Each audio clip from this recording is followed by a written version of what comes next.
Mi nombre es Amir Sánchez Vázquez, estudiante de la Universidad Politécnica de Chiapas, actualmente cursando el curso de nivelación para primer cuatrimestre de la carrera Ingeniería Petrolera.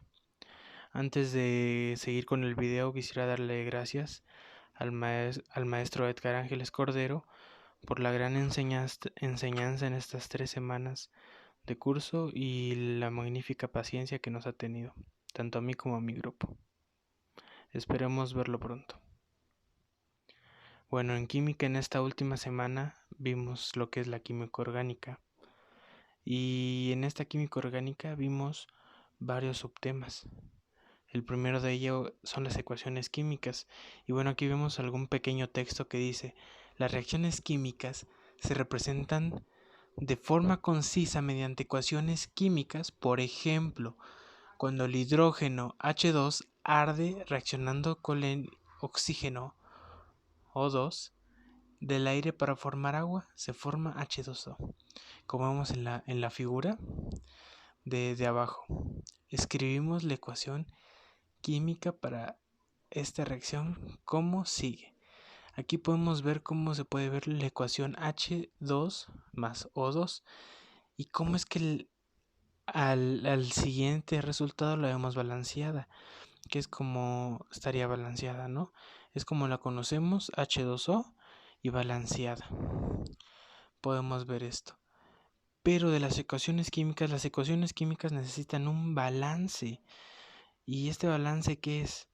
Por ejemplo, al balancear una ecuación es importante entender la diferencia entre coeficiente antepuesto a una fórmula y subíndice de la fórmula.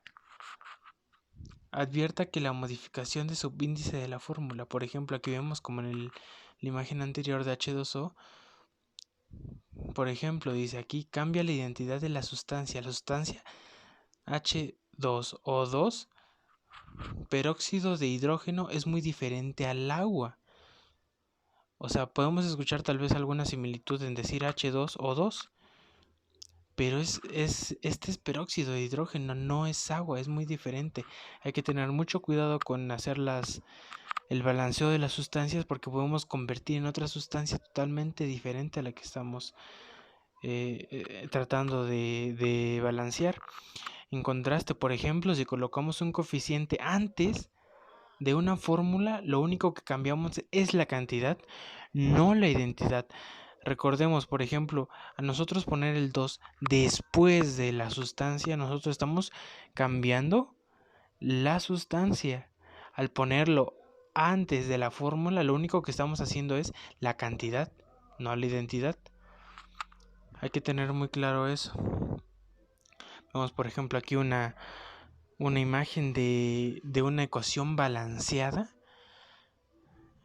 En este caso es una molécula de metano, CH4, dos moléculas de oxígeno, 2O2. Aquí vemos cómo es que lo balanceamos. ¿Cómo? Vemos primero una molécula de metano, CH4, y vemos cómo la balanceamos abajo con 1C4H. Y vemos y ya al último, todo esto lo juntamos para hacer una molécula de dióxido de carbono, CO2. Y bueno, al ver esto, las reacciones químicas, las ecuaciones, nosotros de dónde sacamos las masas y los porcentajes de cada elemento.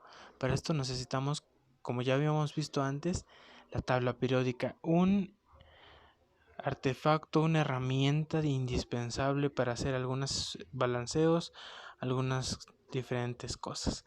En la tabla periódica podemos ver el peso y la masa que tiene cada elemento.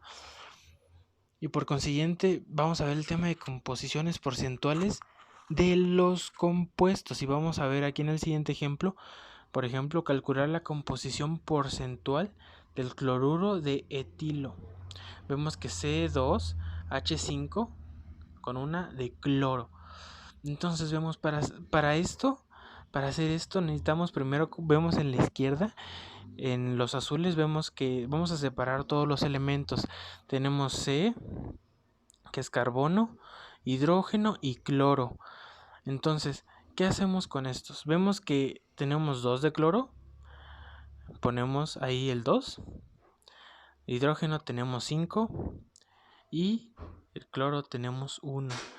¿Por qué lo vamos a multiplicar? Lo multiplicamos por su masa atómica que le encontramos en la tabla periódica. En el caso del cloro es 12, en el hidrógeno es 1, comúnmente lo sabemos, y en el cloro es 36. Esto nos da un resultado de 24 para el cloro, 5 para el hidrógeno y 36 para el cloro. Haciendo la sumatoria de todo esto, nos da 65 gramos mol. Ahora, ¿cómo lo dividimos? Dividimos por el número más grande de todos estos. Dividimos en todos estos números, los que salieron 24, 5 y 36, los dividimos por la suma de todo esto, que en este caso fue 65. Entonces dividimos 24 entre 65 y nos da 0.369. Dividimos 5 entre 65 y nos da 0.076. En el caso del cloro, 36 entre 65 y nos da 0.553. Ok, entonces ya nos dio estas cifras, que fue la división. Pero para volverla en porcentaje, acordémonos que tenemos que multiplicarlo por 100. Entonces cada una de estas cifras las multiplicamos por 100 para sacar el porcentaje. En este caso es el cloro, nos dio 0.369 por 100, es igual a 36.9, y ahora sí ya le podemos poner el porcentaje. En el caso del hidrógeno nos salió 0.076 por 100.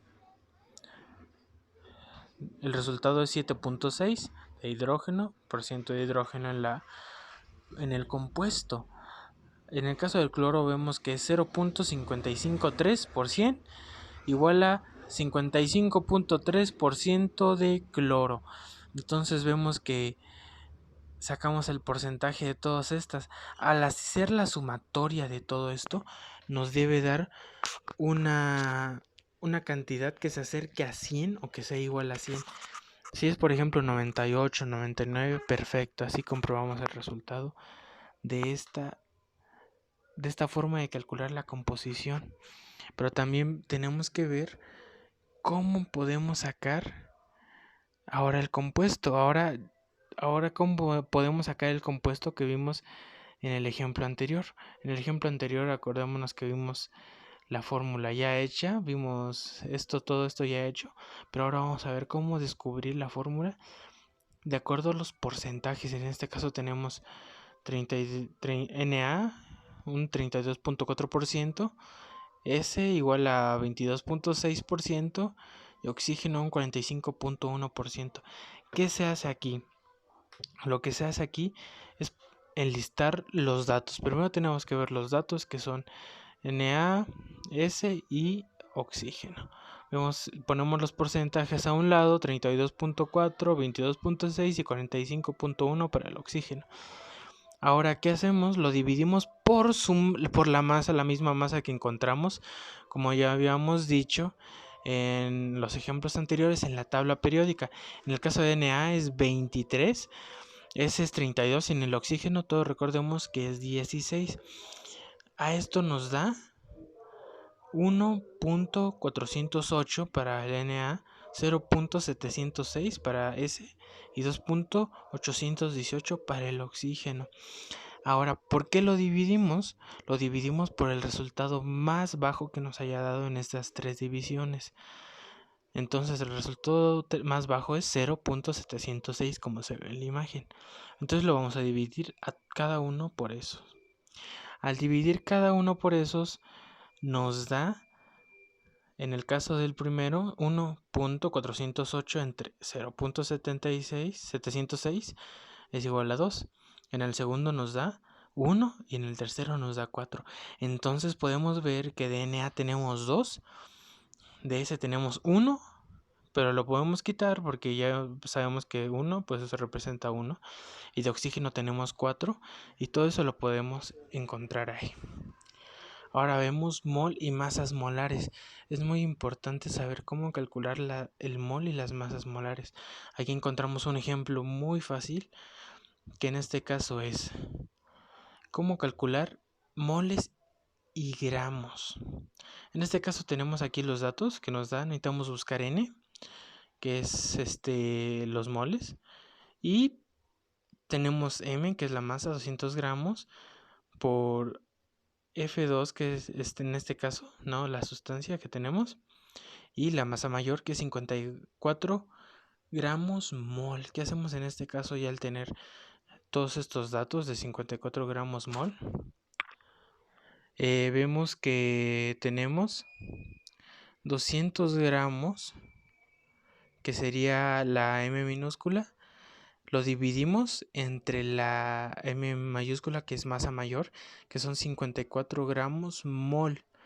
Al ver esto vemos que los 54 gramos mol, dividir 200 entre 54 nos da 3.70 mol, y eliminamos gramos porque se repiten las dos. Ok, vimos también las leyes de lo gaseoso. Por ejemplo, vimos la ley de Boyle. ¿Y qué es esta ley? Esta ley nos dice que hay una relación entre la presión y el volumen. A menor volumen, mayor presión. Y a mayor volumen, menor presión. Pero vamos a ver un video. Vemos, por ejemplo, aquí que tenemos primero vamos a estabilizar, vamos a dejarlo en un término medio de presión. Vemos cómo las partículas están ahí. Vemos que nosotros al poner menos volumen, vemos cómo aumentó la presión. Va aumentando la presión porque tenemos menos volumen. A nosotros hacer más volumen, darle más volumen, vemos cómo la presión baja significativamente de lo que teníamos antes. La presión baja muchísimo. Y vemos otra vez que a mayor presión, es decir, que hay menos volumen. Y eso hizo que salieran disparadas las partículas.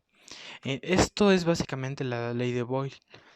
Pero también hay una ley de Gauss. Esta ley de Gauss nos dice que es la cantidad de partículas que entra en algún lugar. En este caso podemos ver la cantidad de partículas que va entrando. Hace que la presión aumente. Hace que vaya aumentando y siga aumentando. Y podemos ver que entre más presión demos, más partículas, pues el rango de que pueda pasar algo es mayor. ¿Por qué? Porque tenemos más partículas ahí. Vemos que también si hay más volumen, las partículas siguen ahí. Y esto sería toda la exposición de la semana 3 del curso de química. Muchas gracias.